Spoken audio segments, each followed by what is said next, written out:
pegar os apetrechos aqui para conversar.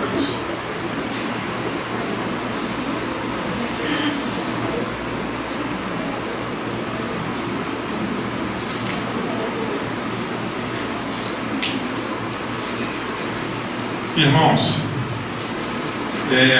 sempre com muita satisfação que a gente vem ao lado do Cisco, né?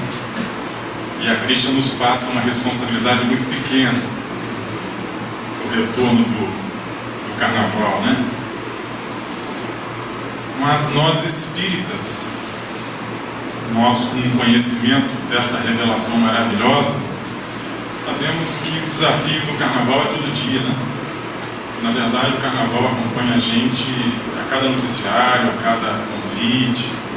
Lógico, né? É um momento em que a gente sabe, né, das revelações espirituais, que o magnetismo da Terra, nesse momento em que muitas mentes estão juntas buscando a exacerbação, né, das questões sensuais e dando vazão aos sentidos, traz uma sombra muito grande para todos nós. Então, nós precisamos nos manter sempre em retiro espiritual, e não necessariamente precisamos estar num local retirado, mas que esse retiro seja em nossos corações. Então, já que estamos retornando desse período, né, que nós possamos continuar nessas vibrações. E hoje o nosso tema é um tema instigador e um grande desafio para todos nós. Então, pedindo a vibração aí de vocês, né, a paciência, que é um tema árduo, é um tema difícil, e eu costumo, nas minhas apresentações, sempre lembrar que eu falo sempre daquilo que eu preciso ouvir. Então, eu não faço palestra, nem participo de estudos. As minhas contribuições, sempre que eu posso me pronunciar, primeiro eu falo das deficiências que estão em mim. Então, tudo que eu trago para conversar com vocês, acreditem, eu falo para mim, olhando no espelho todos os dias, né? E a gente é sempre o primeiro a ouvir a gente mesmo, né, na concentração, para preparar os trabalhos, os estudos. Mas vamos lá. O leão da tribo de Judá e o caminho para a nova era. Nós sabemos que nós temos dois caminhos a serem desenvolvidos no nosso íntimo. Que caminhos são eles? Lá no último capítulo do livro A Gênese, tem um título interessante que fala sobre a geração nova, onde Kardec traz, em função das comunicações espirituais, um grande apanhado sobre o que é o momento de regeneração, esse momento de transição que a Terra está vivendo. E lá é colocado o momento que nós estamos vivendo, onde duas gerações estão convivendo juntas. E que nós hoje estamos assistindo a partida de uma geração, a geração do homem velho, e a chegada da geração nova, a geração do homem novo, né? Mas o que marca e delineia a diferença entre essas gerações, né? Lá diz o texto: a época atual é de transição, confundem-se os elementos das duas gerações. Assistimos a partida de uma e a chegada da outra, já se assinalando cada uma no mundo pelos caracteres que lhes são peculiares. A gente vai conseguir, fazendo uma análise, olhando para o mundo, quem é que está de um lado, quem é que está de outro. E dizem os espíritos, à medida que a gente foi entrando mais no mundo de regeneração e no período de transição, não vamos ter mais dúvida, teremos dois lados segregados neste mundo. E um lado deles a gente sabe que tem um degredo, né? Para essa nova geração, né, o que cabe a essa geração, já que ela tem a obrigação de fundar o progresso moral? As características são inteligência e razão, juntas ao sentimento inato do bem e às crenças espiritualistas. O que, ao contrário, distingue os espíritos atrasados é propensão instintiva para as paixões degradantes, para os sentimentos antifraternos de egoísmo, de orgulho, de inveja, de ciúme, enfim, apego a tudo que é material, a sensualidade, a cupidez, a avareza. Desses vícios é que a terra tem de ser expurgada. Isso está lá no capítulo 18 do livro, a Gênesis. Mas o que é importante a gente destacar é que lá nos atributos da geração nova, a geração do homem novo, a geração que vai trazer ou levar, a Terra, esse planeta, para um mundo de regeneração, é inteligência e razão, mas atrelado a uma ideia inata do bem e também a proximidade com as crenças espiritualistas. Nós temos uma orientação, então, que temos que evoluir em termos racionais, em termos cognitivos. Precisamos ampliar o nosso conhecimento do que somos, quem somos, de onde viemos e para onde estamos indo, para poder direcionar as nossas escolhas. Então, o conhecimento cognitivo é fundamental, mas sem trazermos junto do conhecimento uma reação mais pautada na fraternidade, no amor crístico, na ideia crística em nossas vidas, nós continuaremos repetindo os modelos do materialismo, o modelo do cientificismo, onde os homens continuam se achando maiorais. Homens inteligentes acham que eles não precisam de outra força, tudo é explicado pela inteligência que eles têm. E nós precisamos entender que acima da nossa inteligência é uma inteligência soberana. Primeira pergunta do Livro dos Espíritos: o que é Deus? Inteligência suprema, causa primária de todas as coisas. Pois bem, se essa nova geração precisa ter cognição e emoção, razão e emoção, nós temos isso trazido pelo Espírito de verdade? Nós temos. Está lá no Evangelho segundo o Espiritismo, onde o Espírito de verdade nos traz no capítulo 6, uma frase que todos nós conhecemos: Espíritas, amai-vos do lado do amor.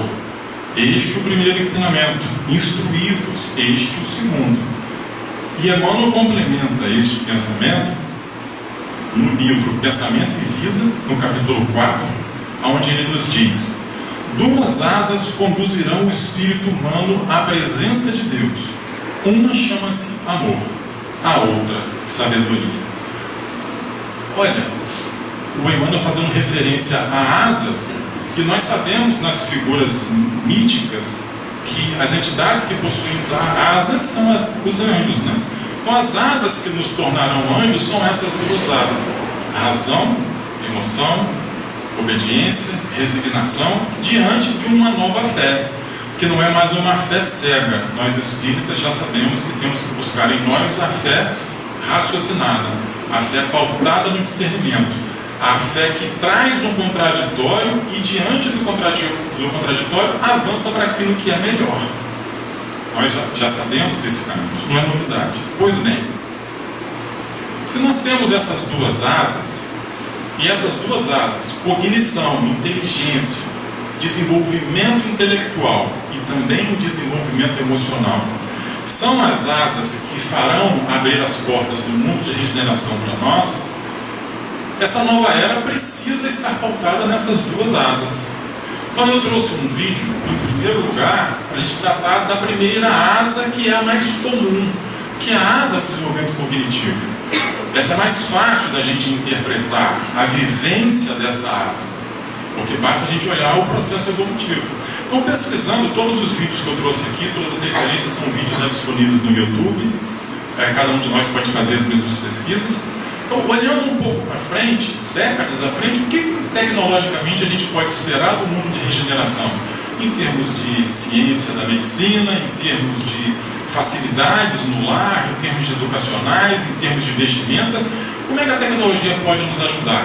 Então, para nós vislumbrarmos um futuro pautado nessa asa, chamada asa cognitiva, a asa da inteligência, a asa da sabedoria, olhemos um pouco o mundo que a gente espera viver nele.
Irmãos, a intenção com esse vídeo, muitas dessas coisas já existem. Em algum local elas já estão funcionando mesmo que em caráter experimental. A nossa mente, ela não repele essas realidades. A nossa mente já absorve.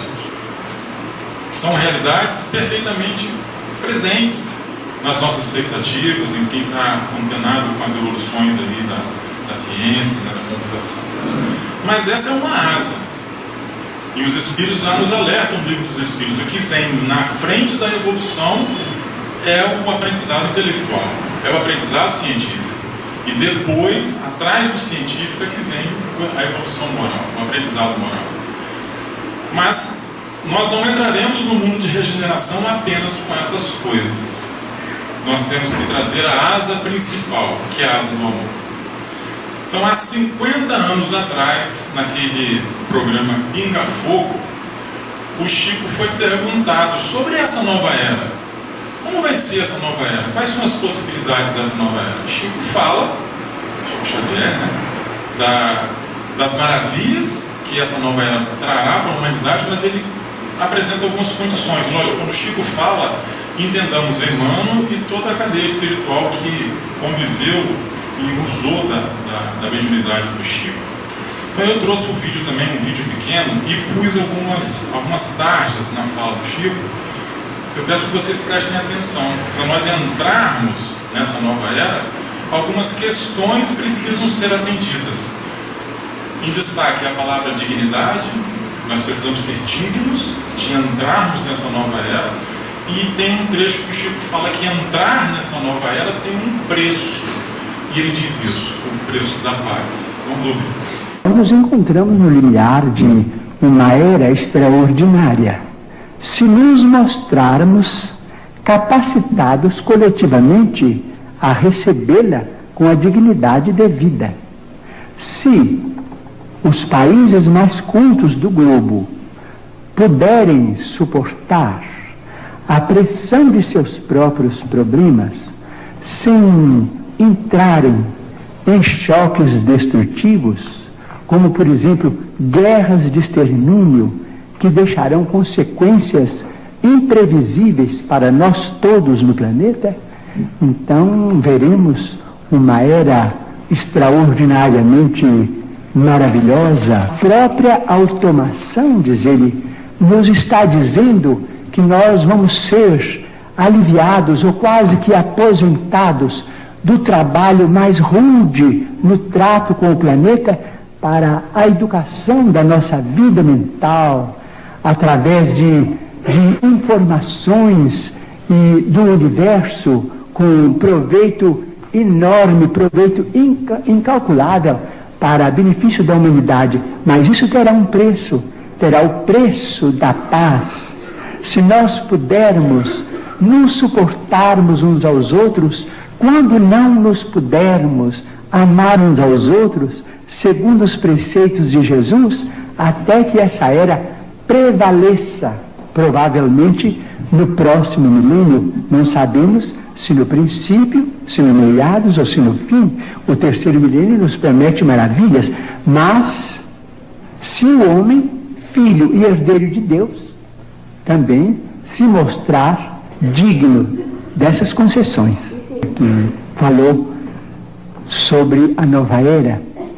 Se não entrarmos numa guerra de extermínio nos próximos 50 anos, então nós podemos esperar realizações extraordinárias da ciência humana partindo da Lua. Bem, há 50 anos atrás, Chico já havia revelado para nós que há um preço para nós entrarmos nessa era, o preço da paz. Temos que ter dignidade espiritual, dignidade de pensamento, de coerência com as leis divinas. Pois bem, quando a gente olha para o mundo, nós estamos vendo, neste exato momento, presentemente, um conflito sério entre nações. Conflitos de ameaças bélicas, de ameaças, inclusive, dessa guerra que nós temos que evitar coletivamente, né? Então, buscando também no YouTube, nesses joguinhos que tem aí de simulação de guerra, há um vídeo que está disponível no YouTube que estão simulando justamente se houvesse uma guerra mundial hoje entre a potência dos Estados Unidos e lá da Coreia. As coresinhas de cada país vão aparecer no mapa mundial e logo como se essa guerra for deflagrada, o mapa vai assumindo as mesmas cores daqueles que são as nações, né, que são coligadas de cada lado. Mas o interessante que eu vou pedir a vocês, é um vídeo curto. Na simulação, cada corzinha que vai entrando num país é porque aquele país foi atingido pela guerra ou entrou na guerra. Mas olha o que acontece com a América do Sul. Depois eu converso um pouquinho.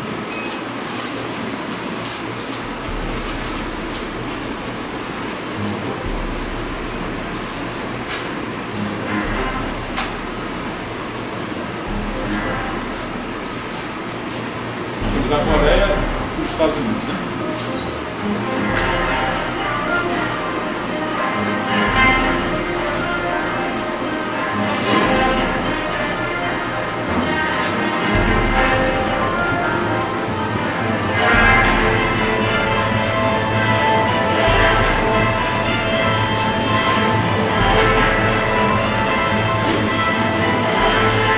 Então, irmãos, América do Sul, eu peço que vocês façam a seguinte reflexão. Se nós estivéssemos aqui em cima, na parte de cima do Equador, imaginando bombas atômicas aqui, poeiras provindas dessa guerra nuclear, olhando para esse mapa mundial, para onde você correria se você tivesse sobrevivido aos impactos? Para onde? Ok. Eu também. Então, o Chico também já havia alertado sobre isso. Veja, isso é uma simulação agora, de 2017. Eu peguei esse vídeo no ano passado. Então, há um rapaz chamado Geraldo Lemos, não sei se todos o conhecem, mas Geraldinho, ele conviveu com o Chico muitas décadas. Geraldinho é um jornalista, né? Ele, inclusive, hoje é o que detém todo o acervo de Chico Xavier, é quem coordena lá a Casa de Chico, o museu. É uma pessoa que lidou na intimidade do Chico e hoje é quem está responsável por todo o acervo do Chico. E ele conta uma história que ele perguntou ao Chico, quando o Chico falou lá no Tenga Fogo sobre aqueles 50 anos, se não entrássemos em guerra, ele perguntou: Chico, e se nós entrarmos em guerra, se nós não entrarmos em guerra, o que vai acontecer com o Brasil? Então é importante que a gente saiba que, como tudo em nossas vidas, nós temos duas portas, pelo menos duas. E nós estamos, neste exato momento, coletivamente, sendo conclamados a decidirmos por um lado ou outro lado. Porque, como sabemos, essas duas gerações ainda estão misturadas, mas elas vão é como água e óleo, né? Elas vão, o tempo vai passando, que as leis vão sendo reveladas, que nós vamos tomando mais consciência do mundo espiritual, enquanto o outro lado não quer saber do mundo espiritual. À medida que a gente vai aderindo mais à matéria e o outro lado vai buscando se desmaterializar, é natural que, com o passar das décadas, a gente veja dois grupos bem diferenciados no mundo, de uma forma geral, né? O que Chico teria explicado para o Geraldinho das consequências para o nosso Brasil, caso nos 50 anos a guerra não acontecesse, mas também se a guerra acontecesse? Vamos lá.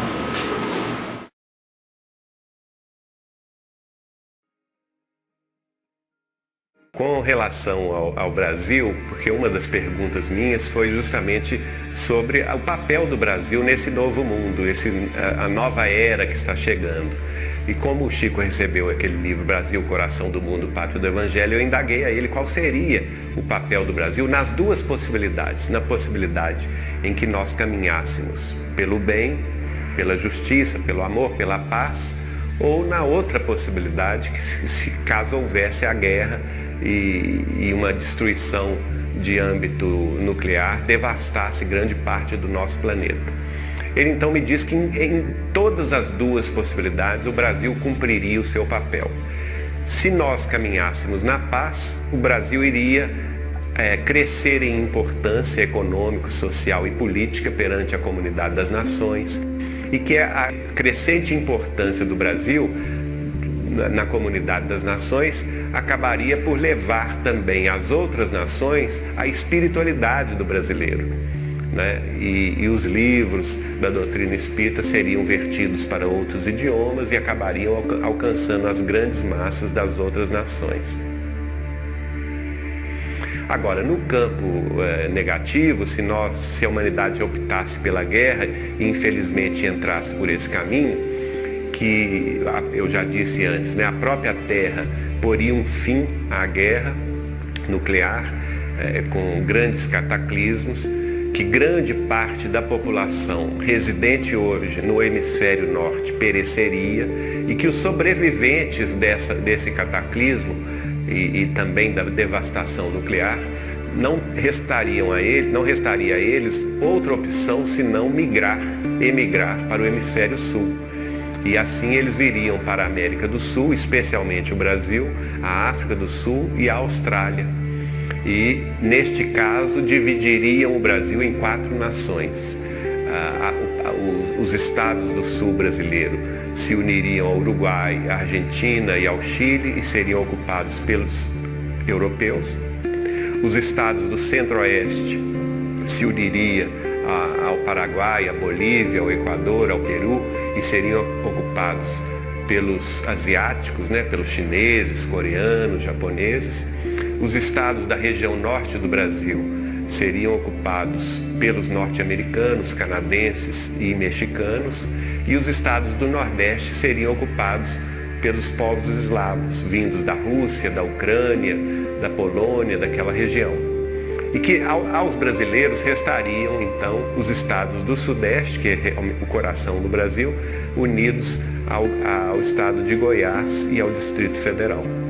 E que, neste caso, o brasileiro sofreria muito, porque seria humilhado, veria a sua terra sendo dividida, mas, em compensação, nós iríamos exemplificar o evangelho que temos aprendido, não só nas lides espíritas, mas também nas lides católicas e protestantes, e que seríamos chamados a colaborar neste novo mundo, aceitando esta invasão, vamos dizer assim, de outros povos, mas reconhecendo também que esses outros povos trariam para nós muitos benefícios, como, por exemplo, o amor à cultura, o amor à música, às artes que o europeu tem, não é?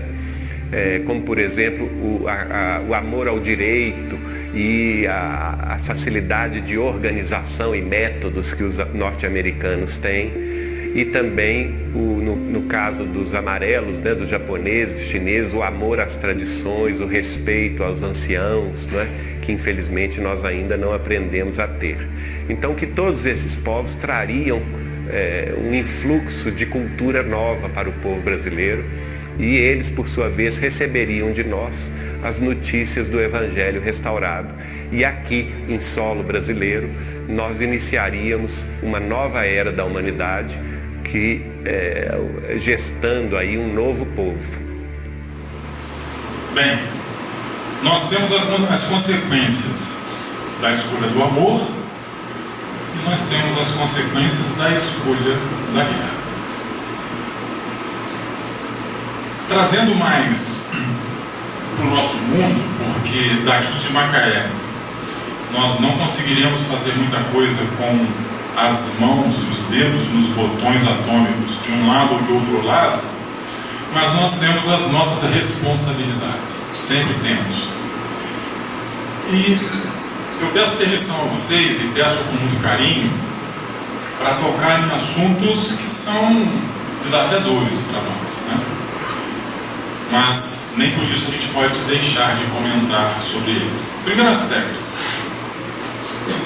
a Terra que nós vivemos não é uma colônia de férias. Apesar de muitos de nós buscarmos na Terra as suas promessas atendidas, o seu patamar de felicidade alcançado, o Consolador prometido por Jesus há 2000 anos atrás, ele veio trazer um consolo, mas o consolo, meus irmãos, não é uma liberdade e uma cura definitiva. O consolo é apresentar mais abertamente o que é a verdade do mundo espiritual, o que é a verdade do universo. E nessa verdade conhecida, qual a posição de nós que vivemos na Terra? Como os espíritos nos enxergam de lá para cá.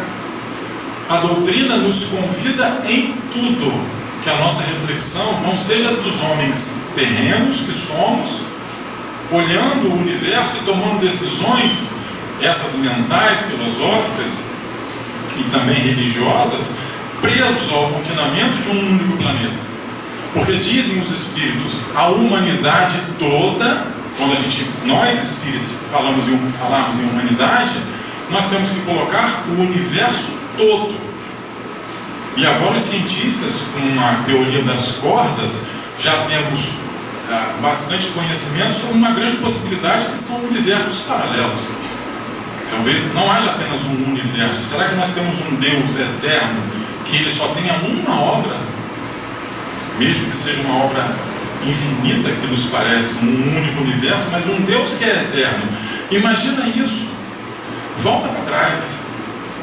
Procura usar a mente. Há 4,5 bilhões de anos atrás, esse planeta não existia.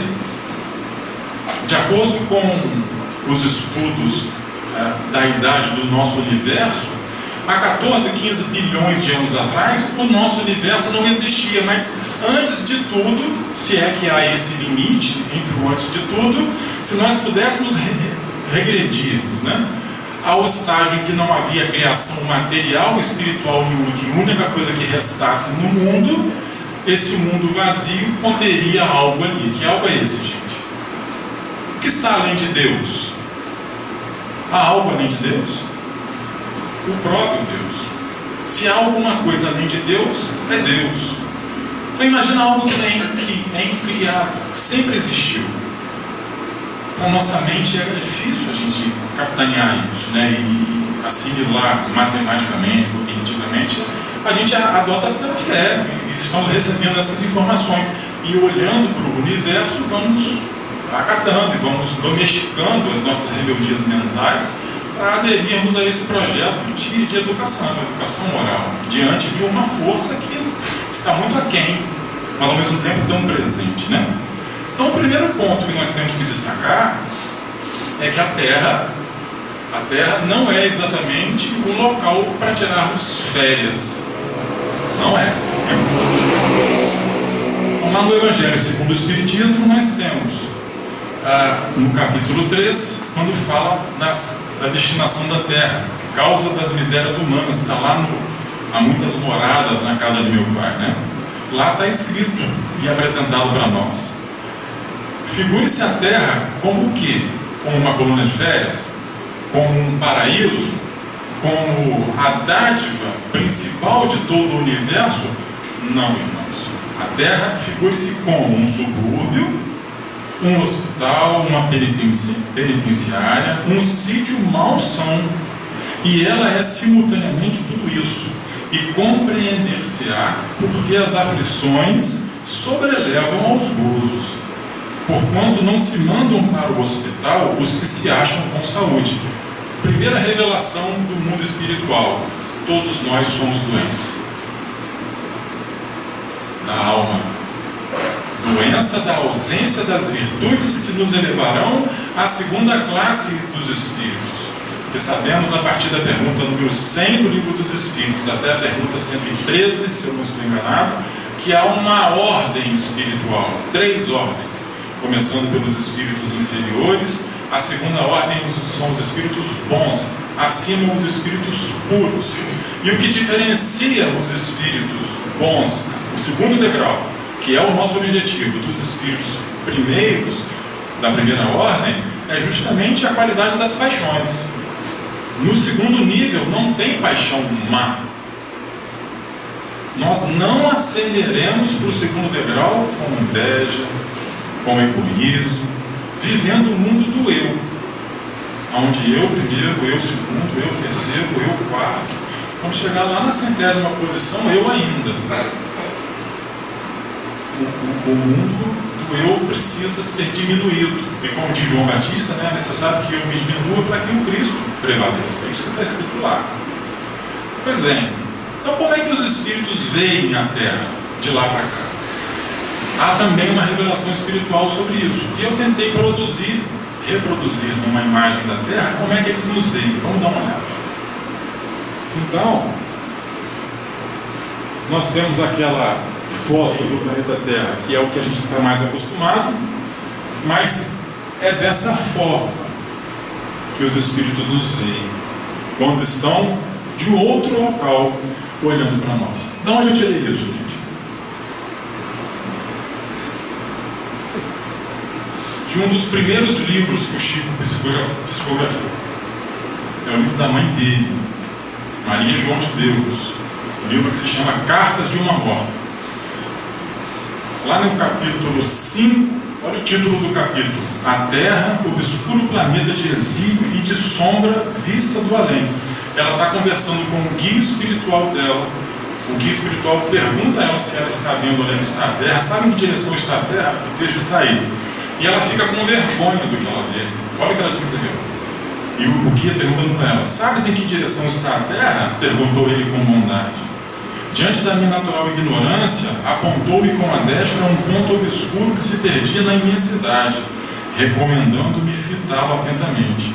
Afigurou-se-me vê-lo crescer dentro de um turbilhão de sirocos, são ventos, né, bem muito fortes, indescritíveis, parecerem contemplar a impetuosidade de um furacão, a envolver grande massa compacta de cinzas enegrecidas. Tomada de inusitado receio, desviei o olhar.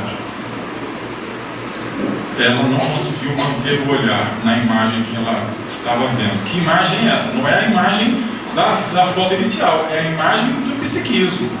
É a imagem do processo psíquico coletivo que nós temos implantado no planeta.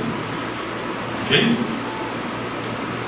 E ele complementa: lá está a Terra, com os seus contrastes destruidores. Os ventos da iniquidade varrem-na de polo a polo, entre os brados angustiosos dos seres que se debatem na aflição e no morticínio. O que viste é o efeito das vibrações antagônicas emitidas pela humanidade atormentada nas calamidades da guerra.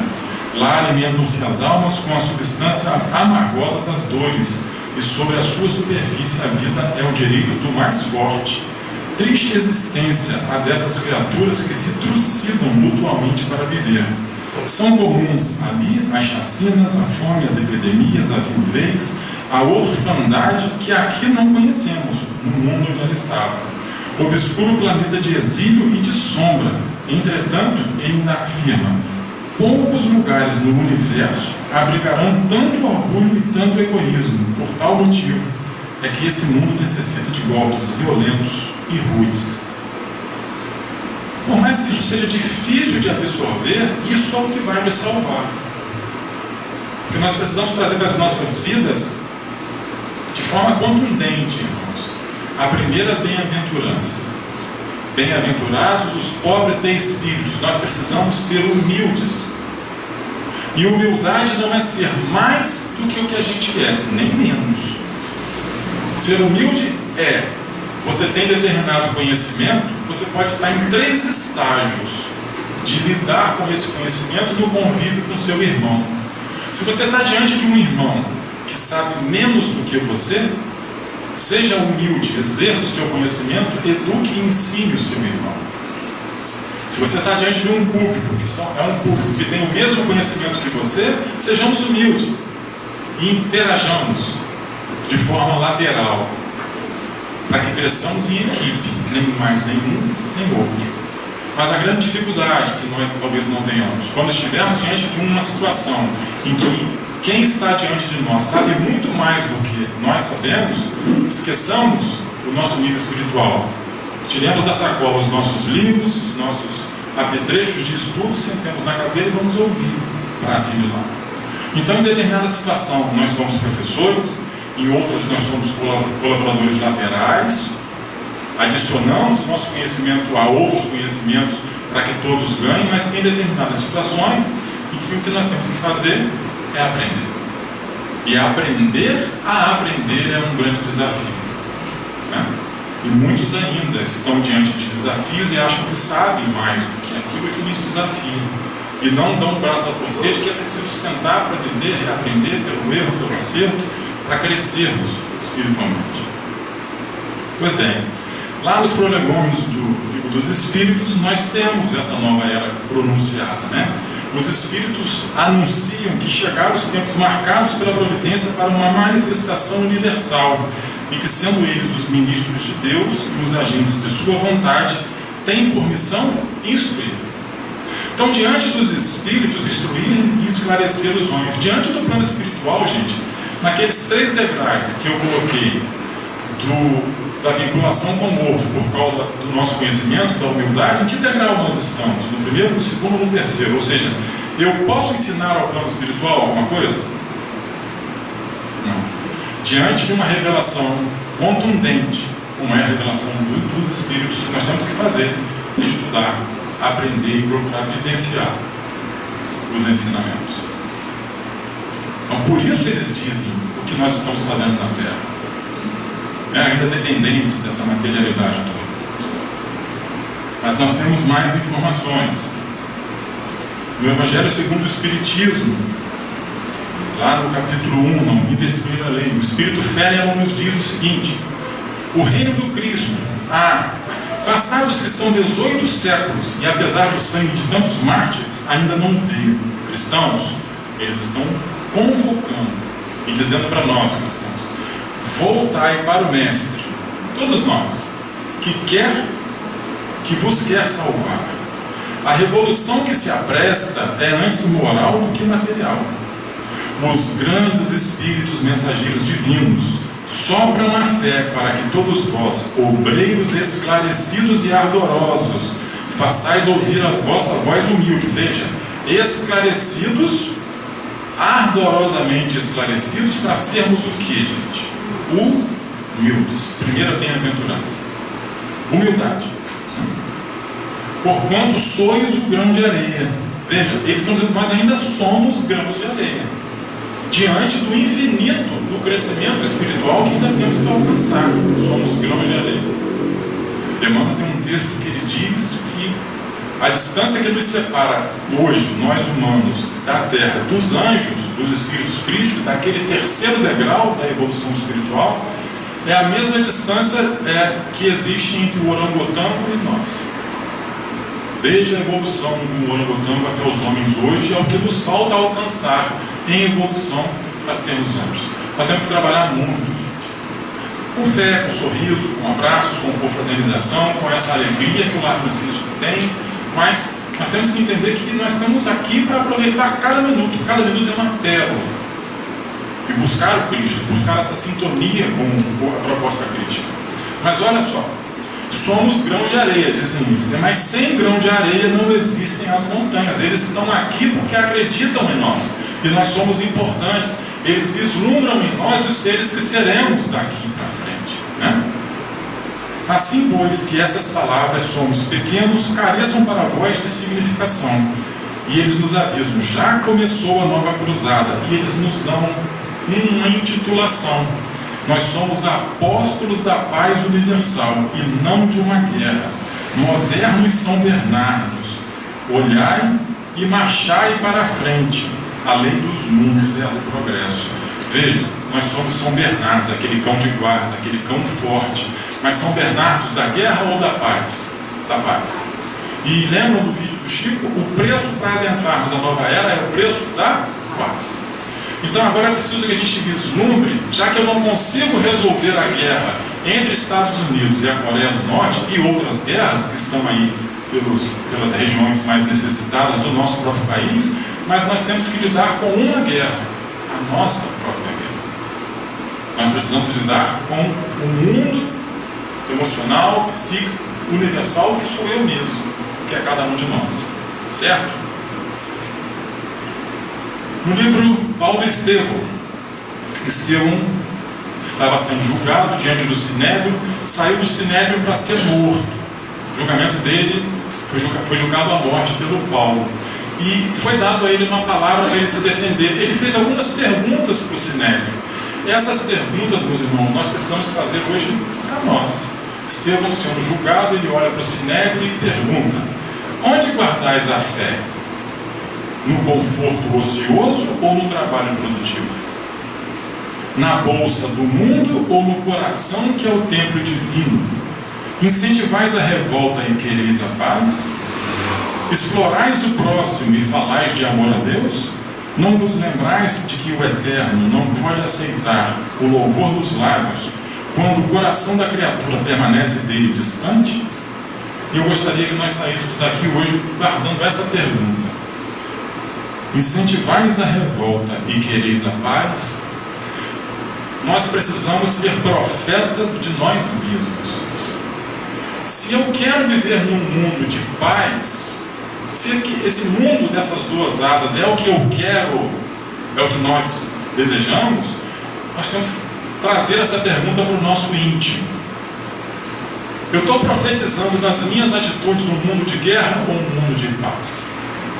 Então não me respondam, mas quando você pensa, nós pensamos na liderança política de Macaé, na liderança política do Estado do Rio de Janeiro, na liderança política que está em Brasília hoje, se nós desejamos que a primeira bomba atômica, no nosso íntimo, no nosso pensamento, que o coreano lá desvie, que a coisa erre de local e caia sobre Brasília, com o nosso pensamento nós estamos projetando um mundo futuro de guerra ou de paz?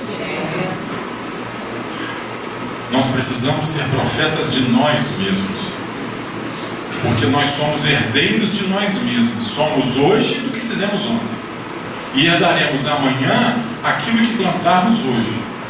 Lei universal, ação e reação, causa e efeito.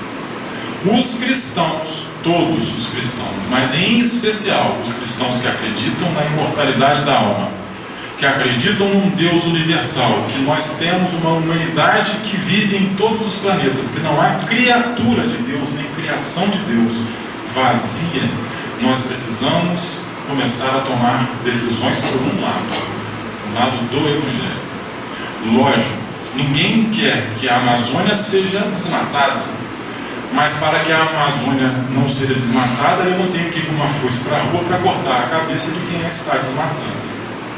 Lembremos de Maria Teresa de Calcutá, quando a convidaram para ir para a rua para fazer uma campanha contra a guerra. Ela disse: eu não faço campanhas contra a guerra. E ninguém entendeu. Ela foi e respondeu: se vocês me convidarem para uma campanha a favor da paz, eu irei. Contra a guerra, não. Então nós não temos que sermos contrários ou combatermos o mal com o mal, com os panelaços, apesar que temos que tomar um lado. Nós espíritas cristãos temos a incumbência, como São Bernardo da Paz, de educarmos o mal com o mal ou o mal com o bem, gente?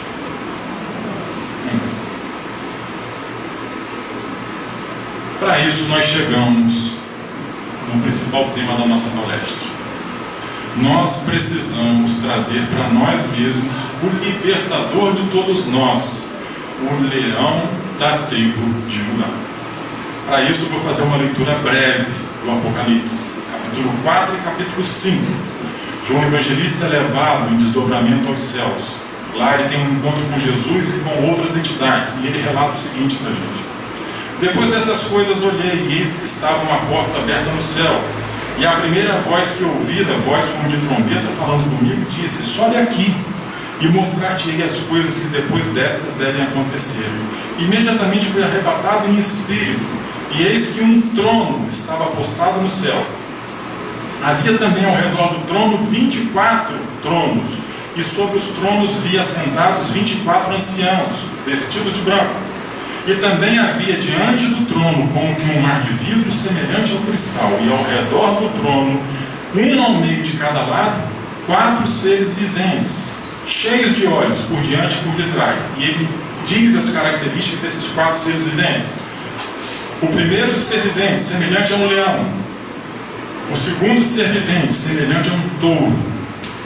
Tinha o terceiro ser vivente o rosto de um homem, e o quarto ser era semelhante a uma águia voando.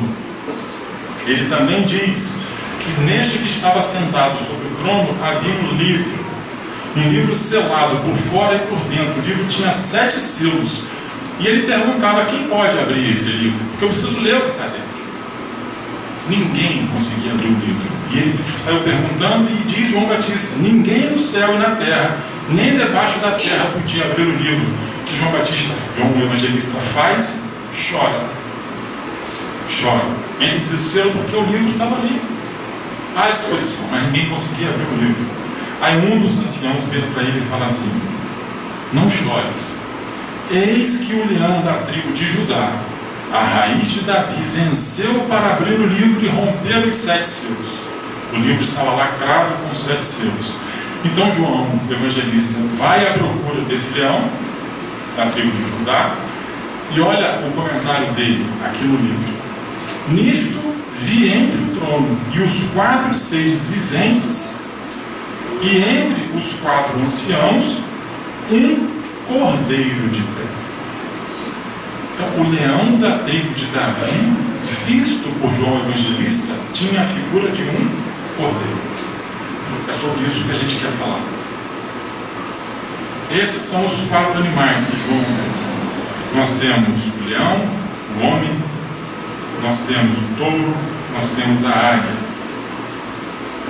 Tem muitos significados essas figuras, mas para nós espíritas, nós precisamos trazer esses significados todos para nós mesmos, porque tem a ver com os nossos psiquismos evolutivos, tem a ver com as nossas heranças dos nossos subconscientes e os desafios para adestrarmos a nós mesmos em vontade.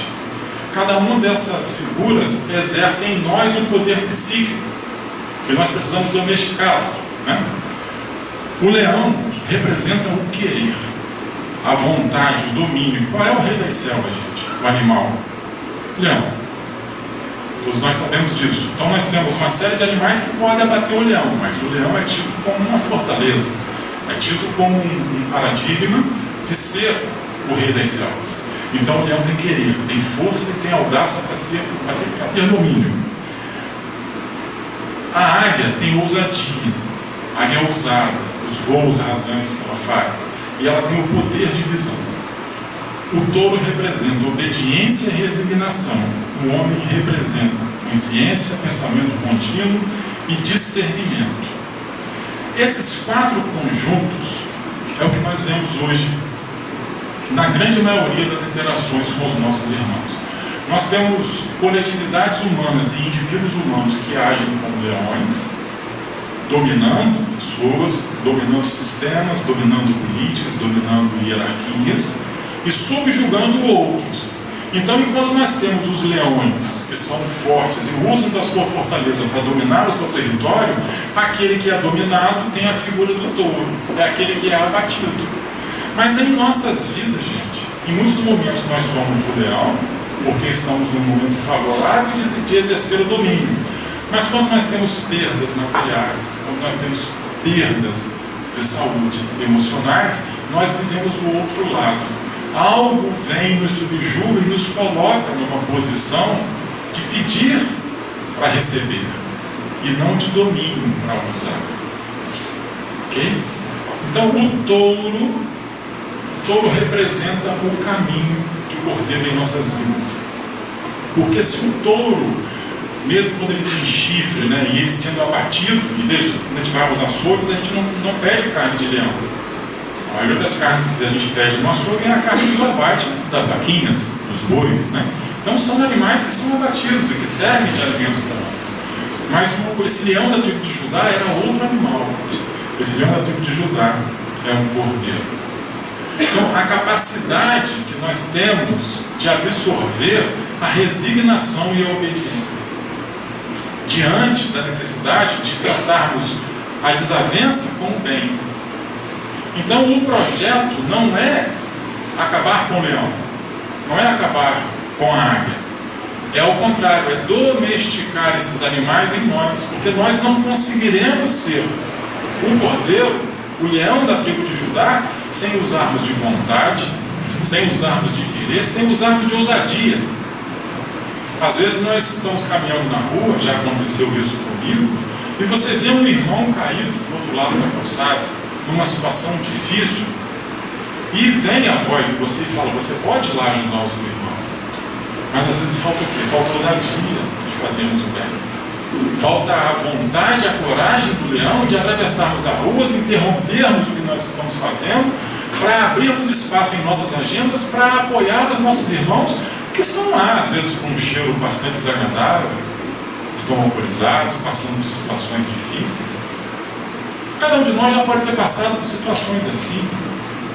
Nós podemos estar se emocionando com as palestras do Haroldo, do Divaldo, aqui do próprio Lar Francisco, mas ao sabermos que o vizinho nosso está passando por dificuldade, a gente se tranca, até faz uma oração, mas não se digna de abrir a porta, de bater na porta e falar: conta comigo.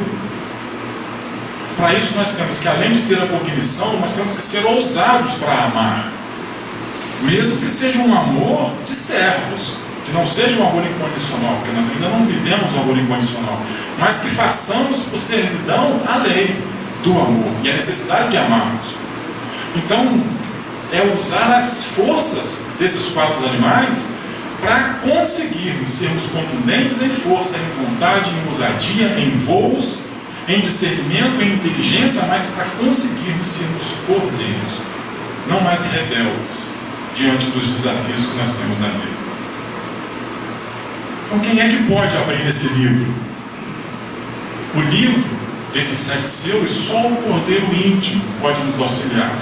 Esse cordeiro íntimo, que é a união da tribo de Judá, é a capacidade de renúncia e de sacrifício, munido do querer do leão, da ousadia da águia e da administração inteligente do homem. Nós temos que transformar, no momento em que a vida nos traz a necessidade de abatimento, de resignação, que você tem que trabalhar pelo silêncio e não pela guerra, tirar os chifres daquele touro e domesticando aquele touro com a força dos outros 3 animais para que ele vire um cordeiro.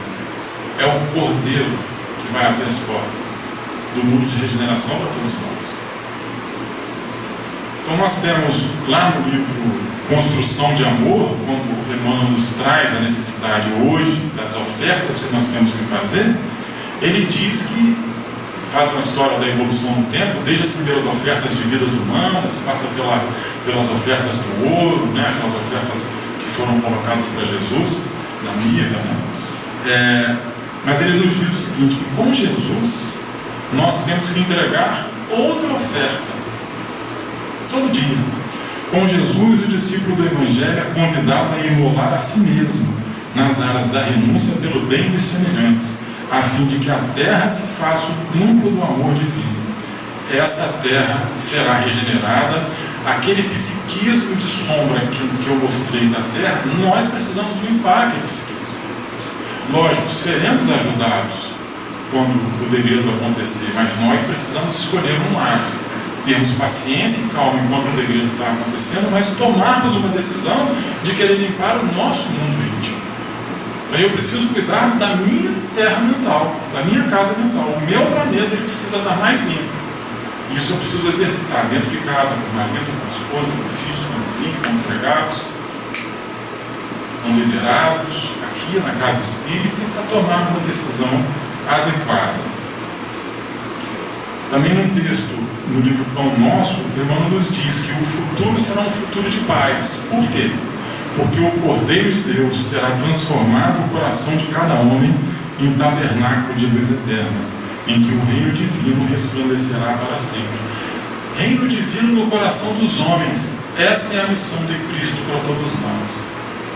Mas o reino, gente, o reino tem um rei. O reino há uma soberania.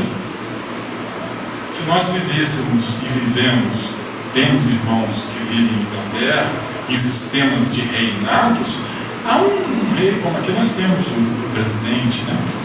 Nós estamos entrando no mérito do que cada um está fazendo enquanto está lá. Mas há um líder.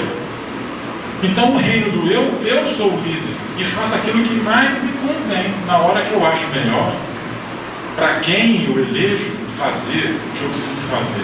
Mas no reino de Deus, com Cristo em nossos corações, precisa entrar em campo o Cordeiro de Deus, que não é frágil, mas nós precisamos entender que a força que vai fazer a mudança da terra, nós temos que sair da força da guerra.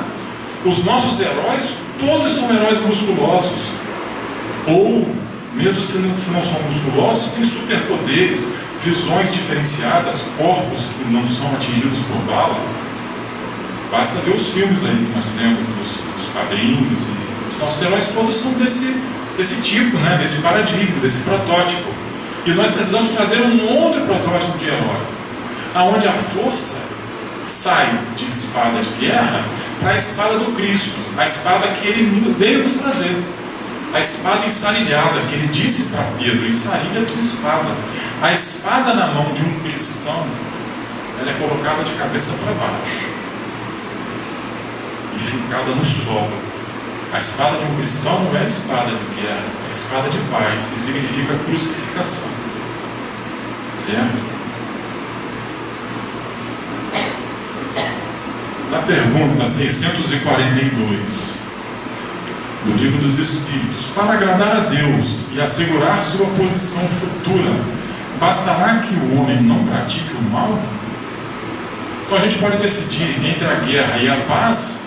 Eu não quero tomar lado nenhum, eu não estou fazendo mal para ninguém, mas também estou quieto no meu canto, assistindo tudo da minha sala, leio jornais, mas não quero participar, não quero ajudar o Lar Francisco, não quero sair para ajudar a construir o bem. Eu não preciso ir para a rua para me voltar para a guerra. Lembremos lá de Madre Teresa de Calcutá, mas há muito trabalho a ser feito para restaurar pessoas, para restaurar sentimentos, às vezes os nossos próprios inimigos, pessoas que caminham conosco e que está nos faltando a ousadia da águia com o querer do leão para bater na porta dos nossos fraternos, dentro às vezes do nosso lar, separados dentro da mesma casa por portas, e bater na porta e buscar a aproximação. Esse é o trabalho que nós temos que fazer. Olha a resposta dos Espíritos: não basta ao homem não praticar o mal, cumpre a todos nós fazer o bem. Qual o tamanho do bem que nós temos que fazer, gente? No limite das suas forças, porquanto responderá por todo mal que haja resultado de não haver praticado o bem. Então, se passa diante de nós uma pessoa que está precisando de um esclarecimento, uma pessoa que está passando uma situação complicada, e naquele momento chega em nós um pedido do plano espiritual para que nós hajamos e acalmemos aquele coração, acreditemos, se no desespero daquele coração, que nós não vimos, percebemos, mas não quisemos interagir, ele fizer alguma besteira ou com a vida dele ou com alguém, nós seremos corresponsabilizados, porque tivemos a oportunidade de agir e não agimos. Para encerrar, irmãos, o resumo então: nós temos ideais crísticos, nós temos a necessidade de regeneração da terra, mas nós temos que buscar duas asas: sabedoria e amor. O equilíbrio entre esses quatro polos que nós estamos vendo nos traz a crucificação. Viver o equilíbrio entre estarmos com uma nova metanoia, nos enchermos da cognição espírita, da cognição do amor, não significa nos ausentarmos do convívio com a terra. Nós precisamos ter os pés fincados no solo e agirmos com o nosso irmão, mesmo diante do desespero, mesmo diante da revolta, mesmo diante da calúnia, mesmo diante da perda. O cristão toma prejuízos, mas ele não dá prejuízo a ninguém. Esse é o recado crítico que nós temos. Mas ao mesmo tempo nós temos que agir com o intelecto, mas principalmente as nossas reações precisam ser reações diferenciadas. Isso, sermos um homem, um indivíduo espiritual, que acha o equilíbrio entre o quanto eu preciso me espiritualizar, mas ajo na terra, equilibrando as duas asas de amor e sabedoria, ressignifica aquela imagem do Cristo morto. Porque na verdade nós temos que buscar a força do leão da tribo de Judá. É pela renúncia do Cordeiro. Uma boa noite, que possamos voltar em segurança para os nossos lares. Obrigado.